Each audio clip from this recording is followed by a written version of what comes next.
পুরুলিয়া জেলার কাশীপুরের প্রত্যন্ত ধানেরা গ্রামের ফুটবলার রজনী বাউরি ছোটবেলা থেকেই ফুটবল তার শিরায় শিরায় মিশে আছে। ছোটবেলা সেই মাঠের গন্ধ, বলের ছোঁয়া আর গোলের উত্তেজনাই তাকে তৈরি করেছে আজকের রজনীতে। সমাজের বাধা, কটুবাক্য আর অভাবের অন্ধকার ভেদ করে সে ছুটে চলেছে নিজের স্বপ্নের দিকে। গত 11 বছর ধরে নিয়মিত ফুটবল খেলছে রজনী এবং দক্ষতার সঙ্গে ছড়িয়ে দিয়েছে নিজের প্রতিভার আলো। পুরুলিয়া জেলার সীমানা পেরিয়ে রাজ্যের নানা মাঠে নিজের জায়গা করে নিয়েছে সে। আজ রজনী শুধু নিজে খেলেই থেমে নেই। রজনী আজ নিজের এলাকার প্রায় 40 জন তরুণীকে নিয়মিত ফুটবল প্রশিক্ষণ দিয়ে যাচ্ছে। রজনীর স্বপ্ন, একদিন তারাও ভারতের মাটিতে দাপিয়ে খেলবে, ঠিক যেমন বিশ্বকাপ জয়ী ক্রিকেটার রিচা ঘোষ দেশের নাম উজ্জ্বল করেছেন। আমার স্বপ্ন ছোট থেকেই ফুটবল খেলার প্রতি। বিগত 11 বছর ধরে ফুটবল আমি খেলে আসছি। বর্তমানে কোথায় কোথায় খেলে এসেছো? বর্তমানে পুরুলিয়া তো বটে, ওর পাশাপাশি বিভিন্ন রাজ্যে ফুটবল খেলে এসেছি আমি। কি স্বপ্ন রয়েছে ফুটবলকে নিয়ে? স্বপ্ন রয়েছে, যেমন আমাদের রিচা ঘোষ আছে শিলিগুড়ির মেয়ে, একজন বিশ্বকাপ জয়ী। আমাদেরও স্বপ্ন আছে যে এই পুরুলিয়ার নাম উজ্জ্বল করি, আমাদের ভারতবর্ষের নাম উজ্জ্বল করি। রজনী জানায়, ফুটবল খেলতে গিয়ে সমাজের অনেক কটূক্তি সহ্য করতে হয়েছে।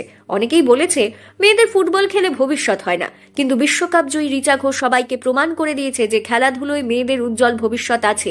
তাই আজ আমাদের সবার অনুপ্রেরণা সে। আমরা চাই একদিন তার মতোই ভারতের মাটিতে দাপিয়ে খেলতে, দেশের নাম উজ্জ্বল করতে আমাদের জেলা পুরুলিয়ার নাম। ফুটবল খেলা খেলে এসেছি, অনেকেই হয়তো সামনাসামনি বলে না, পাশে বলে যে ফুটবল খেলায় কি ভবিষ্যৎ আছে। ফুটবল খেলার কোনো ভবিষ্যৎ নেই।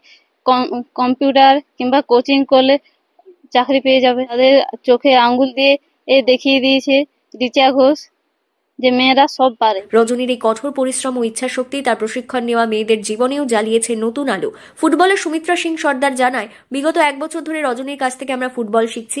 আমাদের স্বপ্ন, একদিন বিশ্বকাপ জয়ী রিচা ঘোষের মতো আমরাও ভারতের নাম উজ্জ্বল করব। প্রায় 1 বছর ধরে প্রশিক্ষণ নিয়ে আসছি রজনীদের কাছ থেকে, এবং রিচা ঘোষদের মতো মেয়ে হওয়ার চেষ্টা করছি ফুটবল খেলার, যাতে রিচা ঘোষ যেরকম দেখিয়েছে যে ফুটবল খেলে অনেক কিছু করা যায়। আমাদের সমাজ হয়তো বলেছে যে মেয়েরা কিছু করতে পারবে না ফুটবল খেলাতে, এবং আমাদের ঘরেও বলা হয়েছে একটু, কিন্তু রিচা ঘোষকে আজকে দেখে আমাদের মনে অনেক সাহস জুগিয়েছে রিচা ঘোষ আমাদের, যে আমরা ফুটবল খেলে নিজের নাম উজ্জ্বল করতে পারবো। আমরা ভারতের মাটিতে ফুটবল খেলার চেষ্টা করব, যাতে আমরা ভারতের মাটিতে ফুটবল খেলে এবং ভারতের নাম উজ্জ্বল করতে পারি। রজনীর পথ চলা শুধু ফুটবলের গল্প নয়, এটি লড়াইয়ের গল্প, পথ দেখানোর গল্প আর অসম্ভবকে সম্ভব করে দেখানোর গল্প। পুরুলিয়া থেকে শান্তনু দাসের রিপোর্ট, লোকাল 18 বাংলা।